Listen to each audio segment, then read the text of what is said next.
And your box is clicked. I'm in. We're ready to go. And you started recording? We're recording. Already, yeah. I don't look like I'm the wrong Guy? guy. Oh, damn it. I showed up as Matt Damon. Has your voice just back a little bit, right? A little bit, yeah. I still want to keep it in like the low register. Yeah, I don't hear that quite as much. Yeah. Thanks. This podcast is brought to you in part by Dragon Shield. Use code PLAYTOWIN5 at the affiliate link down below for 5% off to help support the show. Welcome to the Play to Win podcast, where we talk about winning in cEDH. I'm Cam. Sorry, I didn't do a sound check. Oh, yeah. And I'm Dylan. That sounds too loud, I feel like. Is it? Nah, well, I guess it's not that loud. La la la. Can you talk again? This week, we're going to be talking about a couple of different topics that a bunch of our patrons submitted, and we're just going to run through all of them. Welcome. Okay, yeah, I think that's good, right? Okay. All right, How cool. does it go? Welcome to the Play to Win podcast, where we talk about And wins. I'm Dylan. This week we're talking about a grab bag of sorts. Patrons sent in some questions as part of their perks. We're going to talk about a few different things that some patrons want to know from us for some reason. Yeah, exactly. So we're going to start off with the meat and potatoes of the episode. I love potatoes. Me too. But I guess if you have all the potatoes, and I guess I have to have You the have meat. to, yeah, because I'm not doing any of the meat. It should be the other way around. Because I'll have all the meat, you should have all the potatoes. I agree. Do you have a favorite potato, real quick, before we get into this? Because I kind of go back rapidly. Like the other day, I had waffle fries, and I was like, I think inching up on the list. Oh, you don't mean like russet versus no, yellow? not a breed Okay. of potato, like a prepared form of, like, what's your final see. form, your favorite final form of potato? I mean, it's definitely a French fry. It's a French fry. How is it not a French fry? Dude, I don't know. You're probably right. Mashed potatoes slap. Like you're probably right. I think French fry is probably it. Tater tots sometimes could be, but tater tots not better than a French fry. A tater tot is a French fry wannabe. Okay. I like it as like when I'm gotten too used to French fries, a little tater tot mixes things up. See, I will always go for home fries over fries. tots if I have the option to. And home fries is kind of like shredded potato in a mash type form. Normally, your Waffle House potatoes. Waffle when you go to House, Waffle okay, House yeah. and you get them chunked, covered, and smothered.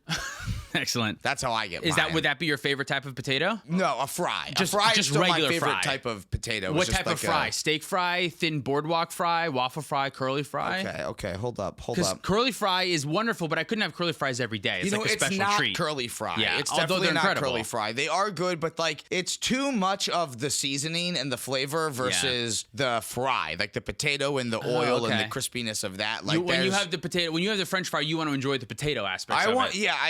I want to enjoy the potato aspect, but it can also be like a sweet craver too, because it can also be a shovel for ketchup as well too. Oh, how if horrible! I need that. I Yeah. feel like ketchup is the worst dipping sauce for French fries. I think it's very What overrated. do you dip? Barbecue sauce, if I must, or honestly, truly, if the French fry is just a good fry, nothing. A fry is just good. Oh no, they're great on their own, yeah. But sometimes I have a sweet tooth. Oh, thing, sure. so Yeah. I gotta. Okay. Sure. So can we go? Is it a regular French fry or is it like a I'm gonna go with regular French fry. not steak fry? Because steak fries are extra potatoey. All right, if I have to choose a specific type of fry, I gotta go McDonald's fry. McDonald's, just straight up McDonald's French fry. Because they're always That's your gonna favorite be. type of They're potato? always gonna be good, Oh right? no, Like this they'll is never something go that wrong. I'm learning about you. This is terrible. I mean, what's a better type of potato that's always goes better than that? I go back and forth on this a lot. Like I said, when I had the waffle fry the other day, Yeah. I said maybe this is the top one because waffle fries are perfect for dipping. If you have a good sauce you want to dip in, waffle That's fries true. can shovel a lot of the sauce in. I personally think I'm at the point now in my life where a very thin shoelace style French fry that you would get on a boardwalk with like the vinegar sprinkled on top or like a little bit Oh, dip. okay, yeah. I think that's my favorite form of potato right now. Interesting. Okay, Isn't it so it's kinda- still yeah. a fry. It's still a fry, yeah, but that- you're a little bit more particular about what crispy. you want on top. Yeah, crispy. Yeah. Okay, I'm not a big vinegar guy, but don't that like the does vinegar. sound like a good fry. No, it's awesome. though. Yeah. Okay. All right. So Sorry. you could do that with a McDonald's fry too. You could just like pump them McDonald's full of fries vinegar. are not vegan. Weirdly, they make them with Oh, because the oil is like beef oil, animal is the fat beef or oil. something. Yeah, last I checked, anyway. So No, I would totally believe that McDonald's does not care to swap out their oil for their fries. Yeah. I would 100% on board with that's that. a common answer, though. A lot of people say McDonald's for some reason, which I find disgusting because I think McDonald's is disgusting. But I think that's a lot of people's answers. The I mean, fries. it is disgusting, but it's like so good at the same time. It's like part of American culture. I mean, if I think about it, like, what is consistently the best fry? It's always the McDonald's fry. really? For me. Yeah. Oh wow. I mean, Red Robins are endless. Like maybe there's Red that. Robins, I love those steak fries. Rachel Yeah. recently, my fiance she doesn't like fries that are like a potato. So like unlike you, she doesn't want the fries to be potato-like at all. So does she like the curly fries instead? No, she or- likes the shoelace fries, actually. I got Oh, this okay. potato preference I actually obtained from her, but she does not like the steak fries from Red Robin because they're very potato-y. Oh, That's really like a interesting. good chunk of potato, which Because they're I very like, but fluffy in the middle. very They're fluffy. like they're the soft on the outside, but fluffy in the middle. But that is something to consider when thinking of best potato. Is at Red Robin, the steak fries, not only are they okay, but they're limitless. they are limitless. McDonald's, yeah. you have to pay for each fry. That takes it down a notch. That is also true. And I do also think that all sizes of McDonald's fries are the same amount of fries no matter what. Oh, they really? don't actually fit more. They're Yeah. just putting the same amount of scoops They make the in. tube like longer and thinner though. Yeah, like it's taller and yeah, thinner. maybe like the paper bag that they give you is For the the only kids, one that yeah. actually has fewer fries in it, but a medium and a large is all the same, I think, and they just get you to pay more. So McDonald's fries are getting a 5 out of 5 from you. Okay, no, because now I've talked myself out of McDonald's fries. They suck, I talked yeah. myself into Red Robin's fries because Red Robin's does the campfire sauce, which Courtney loves. Oh. She's my fiance too, by the way. I'm Nice, just- congratulations. Thanks. I'm just lobbing that out there real quick. They also have I don't know what the- campfire sauce is. That some sort of mayo ketchup? No, it's barbecue sauce Okay. and one of those other two Because ingredients. anytime it's a sauce that doesn't exist, I always think that's got to be mayo ketchup. Oh, that's all it is. right? Yeah. It's normally a mayo ketchup, but this one's a barbecue This sauce. one's that, yeah. With mayo? I think it's with mayo, barbecue sauce and mayo. And then they also have like the Red Robin seasoning, which is really good too. Mayo is disgusting when you think about it. Mayo is absolutely Why disgusting. don't we just yeah. take like eggs and make it into a spread? and just, yeah, we just put it on like Yeah. a ham sandwich then. All right, that's it. We're That's not talking about gross. potatoes anymore. Should we talk about these questions? Let's talk about these questions. Yeah. Okay. Let's start with what Joshua Day says, which is Yeah. I'd love to submit a topic about how to choose your mana base for your deck.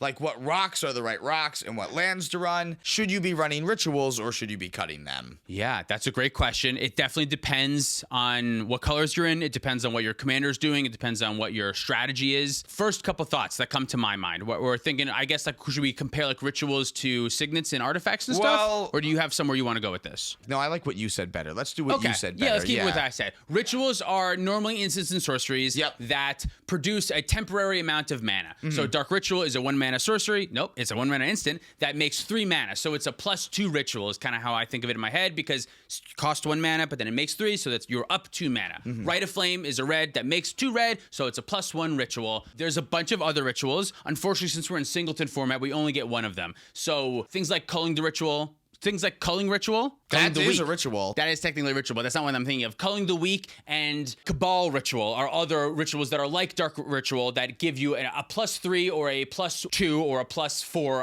of mana. But it's temporary mana. Temporary I think mana. that's the most important thing to note about the rituals, whereas mana rocks are permanent mana that you'll have access to. All of them that come into play untapped will be able to produce you mana right away, so long as you meet the requirement Right. that some of them might have. So, But like for mana rocks, we have Soul Ring, Chromox, Mox Diamond. There's Lotus Petal is kind of a mana rock, but it's also weirdly a ritual because it's temporary. yeah, it fits both realms, weirdly enough. Yeah. Mana Vault and Grim Monolith are also kind of more like rituals most of the time because they're just mana for the one turn unless you can do something like use a key to untap them or something like that. But then you also have like the talismans too. Like there's signets and talismans that are 2 mana rocks that help you color fix in particular. A lot of these other ones, they either make you all 5 colors of mana or they make you no colors of mana. And these are like this kind of in between spot. Bingo. There's also Mana Dorks, Birds of Paradise, Noble Hierarch, stuff like that. There's things like Enduring Vitality and Earthcraft that allow you to turn your creatures into sort of Mana Dorks. These strategies have been getting a lot more popular recently, especially with things like Valley Floodcaller that allow you to untap your specific creatures every once in a while to use them for more mana. But these are the 3, I guess, main categories, is at least how I categorize them, is Mana Dork, creature that makes mana, Mana Rock, an artifact that makes mana long term, and then a ritual, which is an instant or sorcery that makes a burst of mana right now. Obviously, certain things are going to cross over in different aspects, but these are the main types of ramp that we're looking for cEDH. Things like Rampant Growth, Farseek, things that put lands into play. Those don't really see play in our format because there hasn't really been one that's been at a good enough rate to see play. Stuff like Nature's Lore, that's for 2 mana, put an untapped forest into play. That's the closest that I've seen, and some weird decks do play shit like that sometimes, but that is notably worse than stuff like Arcane Signet and all of the talismans, I think, mainly because one, you have to have the thing to search for. Opposition agent can turn it off. There's a few different reasons why just like having the Arcane Signet will work better with more things in your deck. But if your deck is super heavy on lands, stuff like Nature's Lore, and what's the other one that's the same card? There's another Three Visits. Three Visits. Both of these cards are the same rate as Arcane Signet, and I think they're close enough for ramp spells. But as far as other ramp, there's really nothing else that like is at an efficient enough rate to see play in cEDH that gets lands into play from your deck, right? Yeah, exactly. Because most of them are getting like either a basic land or they're trying to fix your colors. Like Farseek, like we keep mentioning, can fix our colors and get, you know, the dual lands, which is really nice. But a lot of them force them to come into play tapped. Even the ones that allow them to come into play untapped are kind of fighting for the same space that the talismans already exist in and fetch lands are already doing. So the fewer in colors you get, the less that you want Farseeks and the 2-mana green ramp cards because you already have lands that have very few targets already. As far as when to choose which method, I think most of the time, if you're building a cEDH deck, you want to build the best deck possible. Not most of the time, all of the time. That's what cEDH is. Bingo. There are some, nuances to every conversation, of course. But when we're playing cEDH, we're trying to build a deck that can win as much as possible. So realistically, you should be touching into as many of these different things as your deck can that makes sense to do. Normally, mana dorks are really only going to be seen in green creature decks, and also decks, I would say, that want to last a little bit longer. With a mana dork or an Arcane Signet, you want to have your mana over the course of several turns. You want to use your Arcane Signet 3, 4, 5 times. You want it to be around several times so it makes enough mana. Whereas if you're looking for more of the ritual side of things, you're more interested in explosive turns. So you want to cast a big ad nauseum. You want to cast a whole bunch of spells in one turn. That's when you're going to be looking more towards rituals and stuff like that. So like the Dark Rituals, the Rite of Flames, Jessica's Will in particular. Also, a lot of it is going to matter just what color you're in. I think that's a big part too, because like green on its own does not have access to any traditional rituals. It only has mana dorks in cEDH that it really has access to. Whereas like red and black have access to all of the rituals and no mana dorks. So like it really does kind of depend on where you're going with that. But I think it also, like you were saying, kind of depends on the resources that you're trying to use too. Like if you're trying to lean more into Gaia's Cradle because you're in green, you want to play more of the mana dorks. And if you want to, take advantage of Eldritch Evolution or like Neoform, playing Collector Oof, like these are all cards that benefit from you staying away from the artifact mana and the rituals and leaning more into a more permanent based mana in your creatures that really allows you to take advantage of the fact that they are creatures doing this. And I think what's tricky is also deciding when it's appropriate to lean into the Collector Oof thing or the all my cards are tied together in specific nuanced ways, and when it's appropriate to say, let me just play the most powerful shit. You know what I mean? Like that line I think is actually bizarrely gray in cEDH, because there is a certain point where if your deck has enough powerful synergies, it is more beneficial to you to not include the most powerful cards, period, because your card's synergies are stronger than the most powerful cards. But this isn't always the case. So there are times when it's going to be right, let me play Collector Oof because I'm on this many creatures. And there are going to be times that just because I can play Collector Oof, I also have the One Ring in my deck and I have 1 or 2 artifacts that I don't want to bother shutting off. So maybe it's not right now. Yeah, it kind of ends up, even if you are leaning into mana dorks, like you still kind of almost just don't want Collector Oof. Maybe that's just like a bad example because Collector Oof is so bad right now. Yeah. The talismans then in particular and like the mana rocks, I feel like is something that every single deck can take advantage of having. And there's just some decks that again might want it more. Maybe this is where the Collector Oof thing comes in, right? There's just some decks that maybe want to take advantage of them more than others. But I feel like there are some mana rocks that I'm including in all of my decks, and there's some that I'm only including in decks of certain colors, like or how many colors I'm in.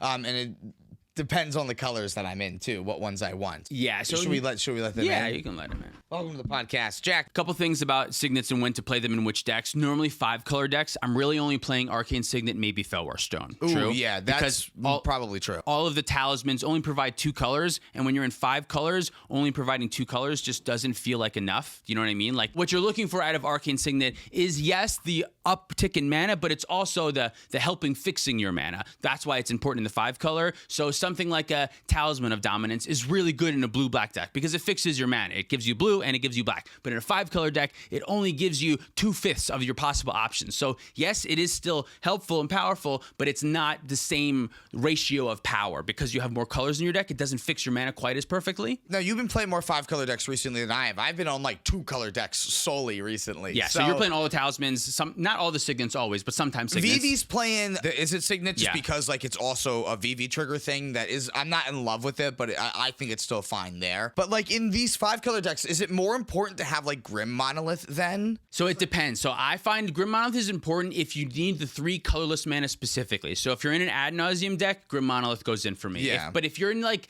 what other 5-color decks are like Sisay? I'm not playing Grim Monolith in Sisay because That makes a lot of sense. I can't really do anything with that 3 mana. I am playing Mana Vault because I think the rate is just so insane that Mana Vault is better than Grim Monolith. What about Terra? Are you on Grim Monolith and Terra? No, I cut it out, weirdly enough. Really? Even though that is Okay. an Ad Nauseam deck, and maybe that one should be, but since I'm in 5-color, I felt like I had a wider range of mana that I like almost didn't need to dip into Grim Monolith. But now that I'm saying it out loud, that feels like I might be wrong. But that is because of your mana base, right? Like Right. your lands are so good in 5-color decks that you don't have to worry about playing extra slow mana rocks that help Yeah. you fix. You'd rather just run the mana vaults that can just, even though it's not helping you fix any of your colors, you're just getting the quick burst of mana to still cast like your Smothering Tithe or something. Right, yeah. And Grim Monolith is probably like the 100th card in that 99, realistically. Yeah. It probably should be the one in there. But yes, like you said, because of Command Tower, Mana Confluence, City of Brass, Gemstone. Starting Town. I'd Town. like to note out Starting Town. Yeah. I think that card's actually been really Really good so far. Yeah, I think there are Exotic Orchard. There are a ton of options for a 5-color deck. It's pretty easy, and plus the fetch land to get you whichever duel you need at the right time. It's Fetch pretty easy lands to be are 5-color. 5-color lands. Yeah. You can, like, Flooded Strand can get you like any land, color, right? yeah. There's no way that it can't get you a There is, color, yeah. right? Well, Flooded Strand can't get you Taiga. You know what I mean? Everyone can't get you, but it can get you every but it color. can get you red and green in Yeah. other different ways, Exactly. though. Yeah. You just have to be a little bit smart with how you're fetching. So for Arcane Signet and Fellwar Stone, they basically go in just about every deck for me. But when I want to go into Talismans, normally that's like 3 and sometimes 4. Maybe a 4-color deck, I'll play 1 Talisman for my most popular colors. I just said look at MOXFIELD and see Right. what my most popular Which colors is are. And probably that's, blue-black. You know, I'll play a Talisman of Yeah. Dominance in a 4-color deck, maybe. But even still, then maybe, like I said, once you're in 4 colors, you have more access to other types of ramp. So you don't need to dip into the Talismans, which are, in my opinion, I guess the Signets are the worst playable ramp in cEDH, and then Talismans are just above them. I would say that Signets are only playable if they're synergistic with your commander. Like, I wouldn't run Golgari Signet in a Jund Ad Nauseam No deck way. ever, right? But like, in Kinnan, the Signet makes a little bit more sense. in Vivi, the Signet makes a little bit more sense. Right, yeah. In Atali, it makes no sense. Right. In Vivi, it's a Vivi trigger. That's still a 2-mana Vivi trigger. Fuck Exactly, it. You know yeah. what I mean? In Atali, it's too slow. It doesn't do anything. The big problem with them is that you need mana in order to ramp with them. The other talisman, when you spin into it, it can just make red mana on Right its away. own, and I can Right, write a nothing. flame, and I can just like kind of spin off from there. But like if I don't have the push to be able to use it, then I can't do anything with it. That's why I don't even like it in Vivi. Like I would like it to be something else, but it's still good ramp that helps me get Vivi out on turn 2 Right. if I need to, like off of an Ancient Tomb or something. That's still super helpful. And I think it's also helpful to like when trying to figure out which signets should I play, it's helpful to like what are you comparing it to? So like at the 2-mana slot, you're comparing it to Arcane Signet and Fellwar Stone. How much deeper than that do you really need to go a lot of the time? Yeah. You know what I mean? So like in Rogsai, I play both of the blue talismans, the blue-black one and the blue-red one, but I don't play the red-black one. Is that true? Wait a minute. Now I'm not sure. I think that's wrong. Oh, fuck. Now I don't know. I feel so I think I maybe do play all of them. You might be on all of them. Yeah. I feel like that's some newer Rogsai tech, because I feel like there were days where Where I Rogsai was just not on another any black of one. them. Yeah. But I've certainly been on at least 1 to 2 the talismans in Rogsai for a little bit now. I just can't remember right now if I'm Are playing you the on third one. City That's of bad. Traders? City of Traders, the land that taps for 2. Yes, yeah, of course. The more of the soul lands that you run, the more often that I want to see like Grim Monolith Yeah. and Mana Vault in my deck, like the more talismans I want to run on top of that too. I guess that's also type of a type of category that we didn't talk about with the other 3 is that just like soul lands, like lands that tap for 2 or more mana. Oh, because we didn't even talk about lands in the mana bases. Yet, Right, so. yeah. So like I guess that is like a 4th form of ramp, even though it's sort of it's just land. I don't know. It's weird to define it as another form of ramp, but it is. It's But that is what it So is, like yeah. Ancient Tomb, City of Traders, Gaia's Cradle's in there Guy's too. Cradle definitely yeah. counts as there. Sarah's Sanctum, the one that taps for enchantments. I've If you're seen built used. around that, yeah, it can be helpful. really good. Yeah. And then what's the other one that sacks to That's funny. Joshua Day submitted this topic, and that was his deck that we used in really? that episode. That is- Yeah. What's the sack for 2 mana colorless lands? Taps for Crystal Vein? Who's Crystal Vein? Nice. That's another one too.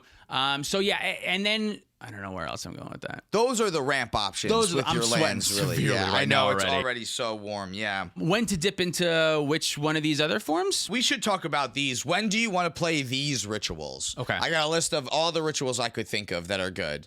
Dark Ritual. If I'm playing black. Every black deck. I think I guess it's not true. Heavy stacks maybe doesn't. If I'm playing black and Necropotence, I Yeah. certainly want it. If I'm playing black and any good 3-drops in my deck. If you're playing any rituals at all, Dark Ritual is like the first It's one the you first put in one your that deck. you If play. you've decided you want any aspect of explosiveness, Dark Ritual is the first one to go to, specifically because it's a +2 ritual at 1 mana, which Yeah. does not exist without downside in any other way. It's like the best rate that we have. Exactly. Any other rate that's higher than +2 requires a more setup or anything like that, or it's more mana or something. Like Dark Ritual is just like the standard for rituals. Now, where you don't want this is if you can't make up the card disadvantage that Dark Ritual gives you for this being short-term mana, right? If this isn't powering out something like an early Tymna or a early Rhystic Study or an Ad Talion. Nauseam and Necropotence Talion, that's a great example too. You're not going to want this so badly. Right, yeah, exactly. You have to be able to gain that advantage back Yeah. somehow, because you are going down a card for effectively nothing if you don't gain the cards back. Now, Dylan, when do you want to play Cabal Ritual? Cabal Ritual also whenever I'm playing black, but like specifically the same times I'm playing Dark Ritual. I play them. I guess there is a weird world where I wouldn't play Cabal over Dark Ritual, but realistically, Cabal is on enough that it's worth it still. It's a +3 ritual when it's turned on, which is also very insane, and at 2 mana, nothing hits that. So being a +3 ritual when it's on, being a +1 ritual when it's at 2 mana is compared to like Desperate Ritual, that's a pretty bad rate. You don't really want that. We're not going to see Desperate Ritual or Pyretic Ritual very often. I know Ral plays them, and Ral has been doing really well recently, but Ral is Atali's weird. been on them, and that's part of Atali's speed boost Maybe I don't too. know anything. Maybe just rituals are really good. You know what I mean? But that is kind of a rate that I'm less excited about. But Cabal Ritual, 2 mana to make 5 mana is kind of insane, especially because Ad Nauseam is 5 mana. 5 mana, you can do a lot with that. Yeah, So exactly. basically, whenever I play Dark Ritual, I'm playing Cabal Ritual. Now, when do you want Culling the Week? Commander's got to be like 2 or 1 or less mana. And my commander has to be it, right? Like, I don't like... Well, I don't mean, like Tim- having to rely on things like, oh, one of my 3 pirates that my Tymna Malcolm deck's playing, or one of my,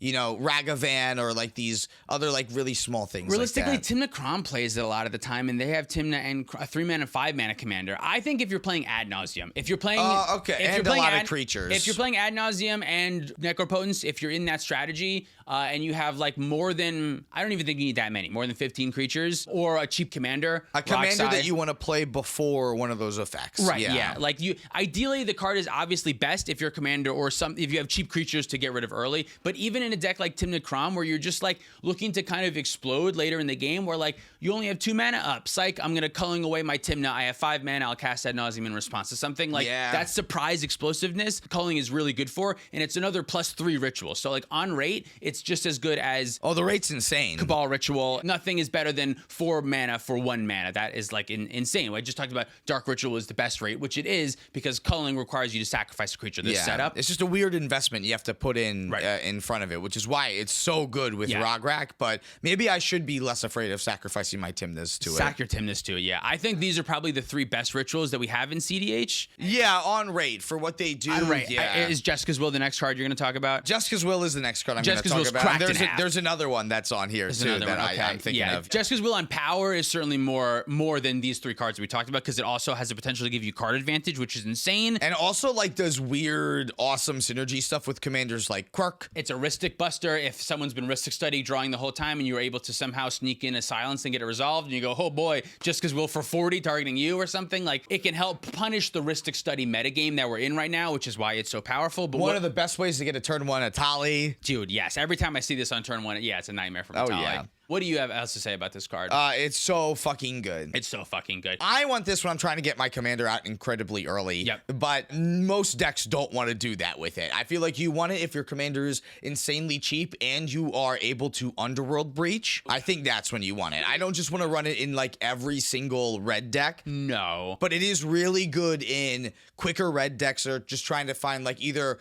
really quick bursts of cards or mana and have ways to repeatably do the effect with their commander in play. Great with Rograk, cheap commanders. Great with Kark if you're copying spells. Jessica's Will is an incredible one to copy. Like you said, good with Underworld Breach. Most of them, I think a good chunk of red decks are going to want to look to Jessica's Will. Even Blue Farm, I think, still wants it, yeah. But it's almost weirdly like not ramp. Like it's in this similar category to Culling Ritual, which is, I don't know if that's the other one you're listening to. That's the next one I was thinking of. It's more like a mid-range kind of card. Right, where like it's kind of a ritual. Like, yes, it does give you a huge boost of mana, but why rituals are powerful a lot of the time is they give you the speed option. Whereas Jessica's Will doesn't necessarily, it costs 3 mana. You know what I mean? It doesn't necessarily give you the speed boost on its own. Now, if you can make 3 mana on turn 1 and now 3 mana becomes 7 mana because it's turn 1 and someone kept a full grip, for Tali, that can be incredible. But I feel like most of the time it's being used in conjunction with like a top deck tutor so you can get access to it right away and then use that mana on that thing. I use Jessica's Will more often as like a win condition. It's gas. I don't use it as ritual. That is really what it is, It's like, okay, I have Jessica's Will, so I have something to work towards. Let me work towards getting a bunch of spells. And now Jessica's Will is all red mana, so if you don't hit any red spells, that sucks. You have to think about that. In Roxai, I have to remember Jessica's Will is a lot better if I can have a black or blue mana off to the side also, and then no matter what I hit, I can try to cast it or something. But again, that's why it's more of a mid-rangey later game piece instead of usually being used at only one side for either effect. Still very powerful. It goes in just about most red decks. Is like my go-to for red rituals. Rite of Flame is like a more traditional red ritual and stuff, but Jessica's Will is so powerful. But I don't think you should ever cut Culling Ritual from your black-green decks. I think it's like the reason to be in black-green. Like if you have to be in both of those colors at the same time, which is for some reason rare. It doesn't happen that often where any of like the top decks are in black and green at the same time. Thrasios Tymna's the only one right now. Sisay, you know what I mean? And that doesn't even technically count. 5-color, you know, right? But it is certainly one of the biggest pulls. It's one of the best cards in Terra, I think, in like a ad nauseum style deck. For sure. This card is insane. Not only does it have the potential of getting rid of a bunch of stacks pieces, but it also nets you like normally 10 or 12 mana. You know what I mean? Like an insane amount. Gets rid of like the Grand Abolishers and everything that you were worried about. Right. Even turns this mana that you destroy on your side into mana so that you can power out whatever else. And it's insanely good with all of green's creature tutors, all of black's tutor tutors. So like there's just so much synergy within the shells that it's in that just makes this a 99% win rate card for me. Yeah. It also, like, I think it works well with your own mana dorks, which sounds bad because it destroys them. But when your mana dorks tap for mana and then you destroy them and they make more mana on your winning turn, you don't want those things anymore anyway. No, you don't care. They did their job and and they now, essentially made you 2 mana. Bingo, yeah. So like on the turn that it matters when you're casting this card, even if you have your own creatures, you're going to be glad that they go because, oh, great, 4 of my mana dorks died. That's another 4 mana. That's a world of difference. Exactly. What about Rite of Flame? When do you want Rite of Flame? Rite of Flame is another one where I want, basically, if I'm casting Underworld Breach or Kark, I don't think that I dip into it too much more than if I'm not casting those. All of these you want to play. If they're red, they're in a Tali. I'm going to not say that anymore. Yeah, but if they're in red, you're playing Underworld Breach. So me saying, you know what I mean? Like most red decks are in Underworld Breach. But this card is like Lotus Petal, though. Like I think of this like Lotus Petal, which always makes this feel way better in my mind than 2. Yeah. And sometimes this is a red dark ritual too. Yeah, exactly. If there are other Rite of Flames in your opponent's graveyards, which can happen, like this is going to feel like a dark ritual, like you said. If I'm fast and have more than 2 red cards in my deck, I want this. It's the same rate as Simian Spirit Guide. So I think if you're Rite of Flame, you're playing Simian Spirit Guide. That's probably the other thing, right? Yeah. Another one we can talk about is Simian Spirit Guide and Elvish Spirit Guide, which are like really, really excellent versions of Rite of Flame because they're like uncounterable. Like someone could be smart and mental misstep your Rite of Flame at a very crucial moment. That's true, yeah. You know what I mean? But like being able to Simian Spirit Guide makes a lot different. It's a free action, yeah. The only time I don't like the Spirit Guides is when I'm in a deck that really wants to reuse its mana sources all the time. Yeah. Which is just like really Thrasios. Thrasios is the only time I haven't really liked them. Yes, yeah. And the rituals, I think, all the ones that we've talked about, if you want one of these and you can play them, you want all of them. All of these rituals that we've talked about so far, not really Pyretic Ritual, the 2 mana red ones, but even still more so recently those. If it's a +1 ritual for like 1 to 2 mana, that's going to be good enough a lot of the time. In the right deck, you know what I mean? You'll want all of these effects. Yeah, I fully agree. What other rituals are there? The only other one that came to my mind was Infernal Plunge. Infernal Plunge, I just cut it from Roxai recently. Ah, fuck that card. Yeah. Dramatic Reversal has gone back into the spotlight for me as a ritual. I kind of think of it as a ritual. I've loved that card in VV. It's so good in VV. I'm on Scepter 2 in VV just as like another win condition. okay. Because I don't even need to go positive. If I have VV in play, it just triggers infinitely. Yeah, that's true. But even just dramatic reversal as a way to keep me going, draw 3 more cards, it feels so good. So good. So good with Wishclaw Talisman. If you're able to, like, especially if you're like... That is a cracked interaction. Oh, Can we go yeah. over that real quick? Yeah, because if you activate Wishclaw Talisman, hold priority. There's an activation on the stack. You're allowed to hold priority here. You can do anything that you want, like a dramatic reversal, to untap the Wishclaw Talisman. The Wishclaw Talisman, giving it away is part of the resolution of the ability. It's not part of the cost, so you don't have to give it away as part of the cost. You still have it. So when you untap it with dramatic reversal, you can still, holding priority on the first activation, activate it again and then try to give it away again. If you're already playing keys and say one of the keys is in play, you can do it another time with the key, and you can search 3 times up to with the Wishclaw right away and then give it right away. When you get to do that, it's obviously fucking insane. If your opponents let you do that, you will surely win the game. But dramatic reversal has been huge because not only can it do shit like that, but also with Mana Vaults and the Grim Monoliths and the other rocks that don't untap, but even stuff like Soul Ring, and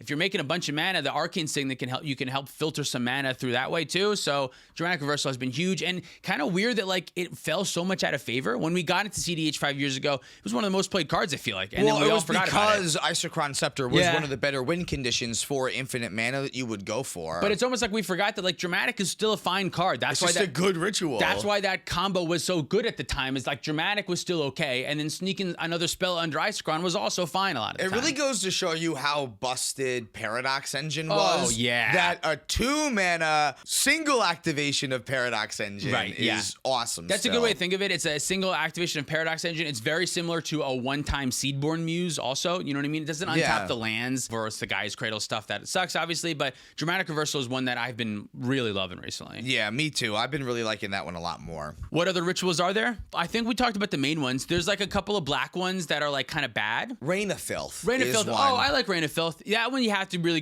be going all in on the turbo thing, and also on Underworld Breach specifically.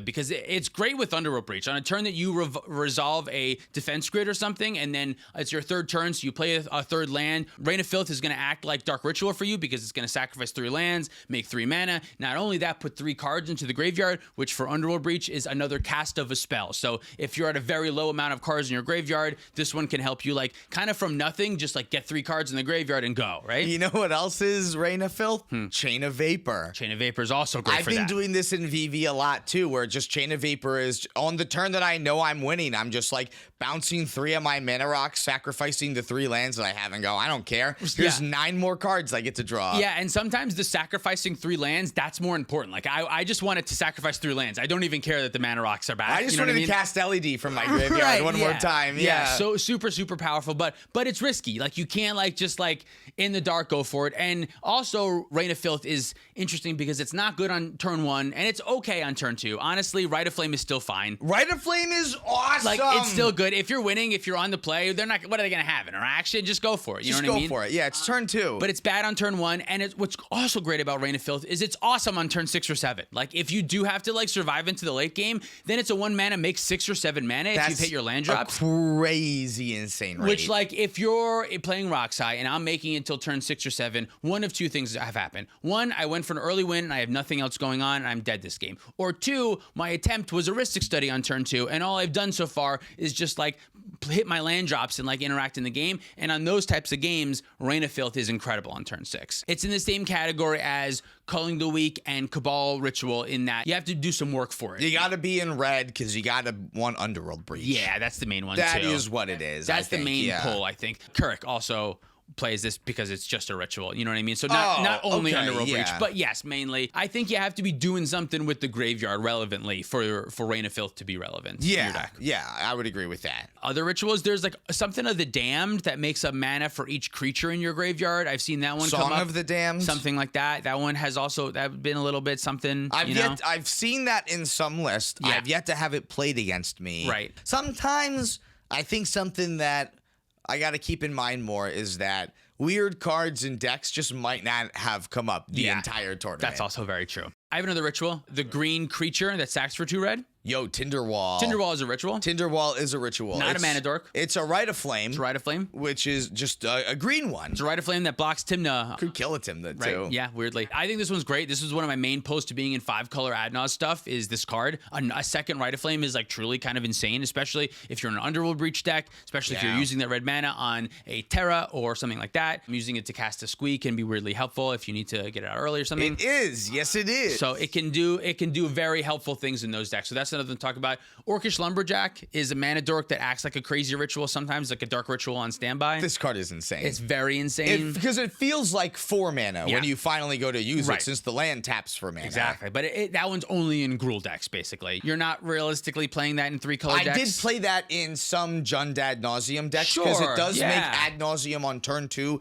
insanely easy. But then land him, and then second land, go. Ad nauseum, The thing in 3 colors, now you're stretching your mana base a little bit, and it becomes a little bit more difficult the thing, to keep the forest thing going. You need forest. Like, it works out in 2-color decks because I get to play, like, excluding basic lands for forests still. Especially, it's a little bit tough in Italic because you want to keep in mind a Tainted Pact mana base for when you flip into Tainted Pacts. That's something we should say about every deck, though. I feel like 90% of decks want to have a Tainted Pact mana base because a lot of decks are able to take cards from other players' decks in some kind of a way. Yeah. Whether it's Ragavan or whether it's Praetor's Grasp is the big one. Mnemonic Betrayal is another big one. Exactly. Like, yeah, if you're playing any of those cards, I think you want to make sure that you have a Tainted Pact mana base, which means that every single one of your lands is different. If you play 2 basics, it's because you play Island and Snowcover Island. This is the reason why some CDH lists play 2, like you're saying, like an island and a snow-covered island, is because they want to somehow use Tainted Pact. Because you have to stop if you reveal a card that you've already revealed. Yeah. And worst case scenario is you're trying to find the one answer to something. Right. You're trying to find your food chain in Atali. I do that so much. Is like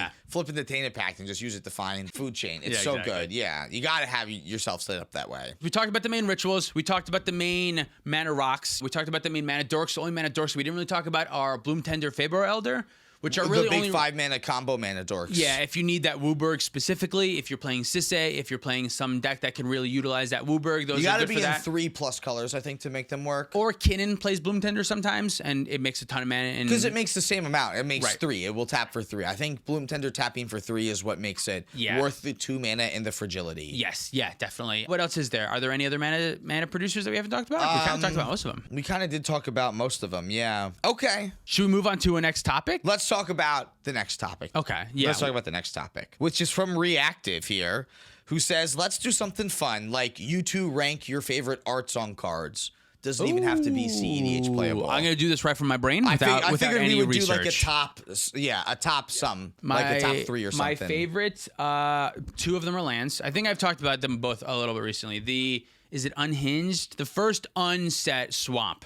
The one that's behind. It's a little bit in the corner of Cam's shot. That's a great one. That's my number 1. My number 2 is the Alpha Mountain that's blue in the background. You weirdly enough have talked about that one before, yeah. I can't remember the artist or the name or anything like that, but so that one's my second favorite art of all time. My third favorite art of all time is Olivia Valderin. It's a third leg situation. It is.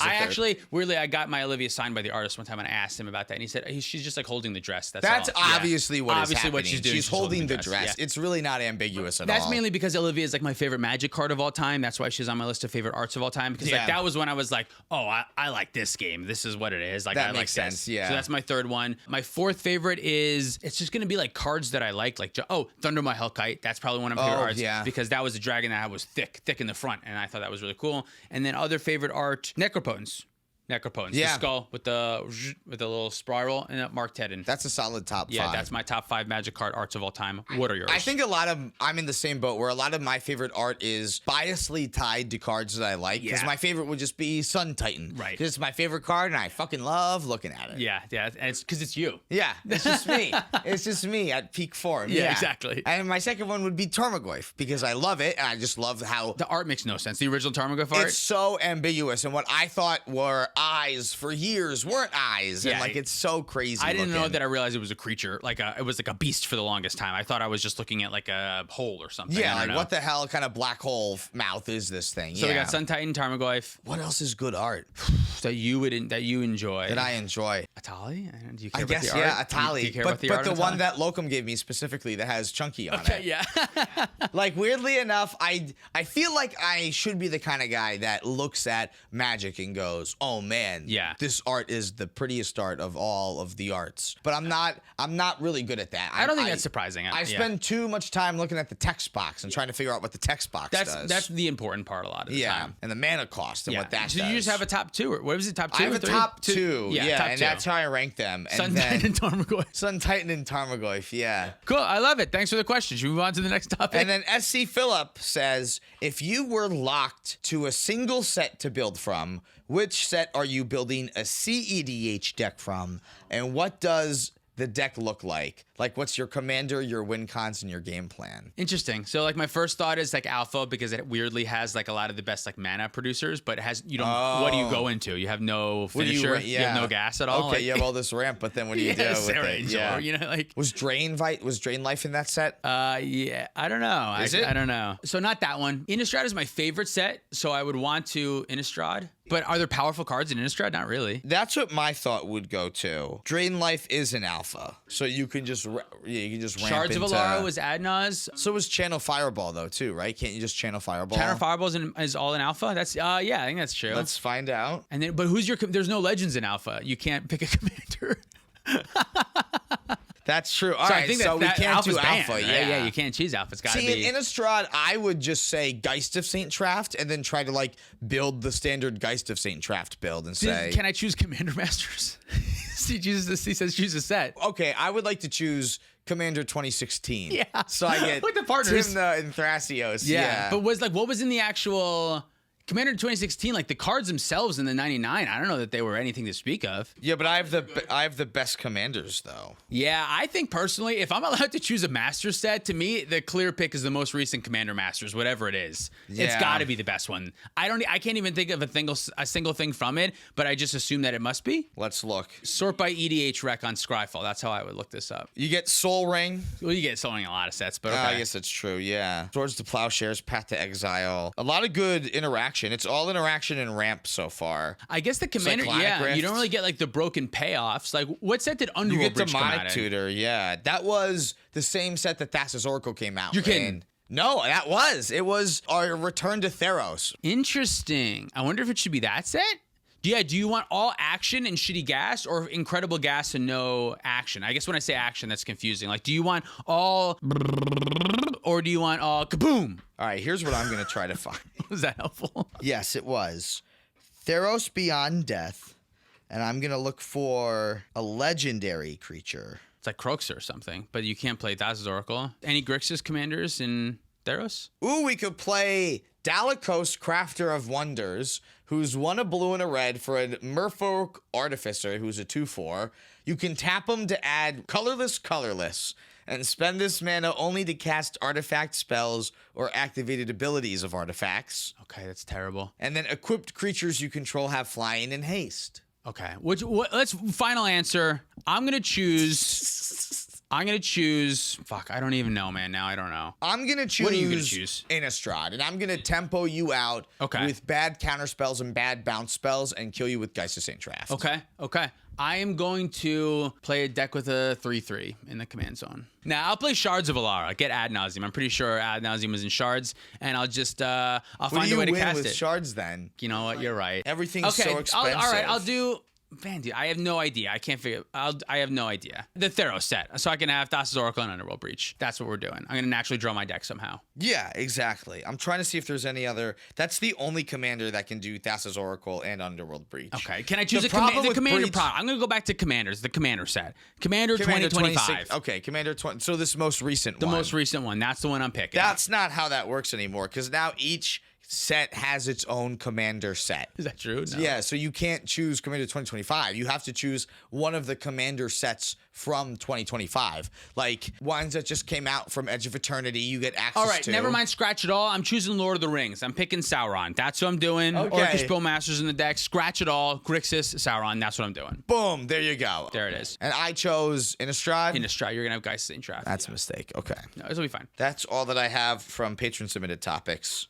Do you have anything else that you want to say, Dylan? Hot. Yeah, I'm also pretty warm. Yeah, no, that's it. I have nothing else. Okay. Thanks so much for watching. If you like sports directly, you can do so on Patreon, like our $100 patrons. Damn Nandas, Cumulative Upkeep MTG, Mr. Jerby, The Cardboard Cookbook, Penguin Man 0089, Eli the Magic Guy, David Newman, Pat Fire, Spangler, Demetrius Clark, Larceny Roars, Joyboy Blue, Sparky B, Insomnia, S.C. Phillip, Olden Groupie, Zach Hartley, Reactive, Sean in the Ice, Gare Bear Garrett, Mace the Ace, Luke Cook, Connor Sitbon, Joshua Day, Peter Stewart, Cornell Wild, Uncle Butts, Quadja A, Hamid, Scott Hawk, and Baby G-Bus. If you want to pick up any of our merch, you can do it at playtowinmtg.com. Thank you, Dragon Show, for supporting the show. Use code PLAYTOWIN5 at our affiliate link down below for 5% off. Follow us on the internet for more content. Thank you for watching. See you next time. Ash Wayne, Z-Trep, Hunter the Warlock, John Koba, The Gaming Kinkajou, Dan the Man, Sarcastic, Roy Turner, Bill Bob, Mystic Muffin Man, Zachary Coulson, Jabaha, Dalton Poteet, Justin Man Solo, Jan Wild, Fang Thomas Bueno, and David Nelson.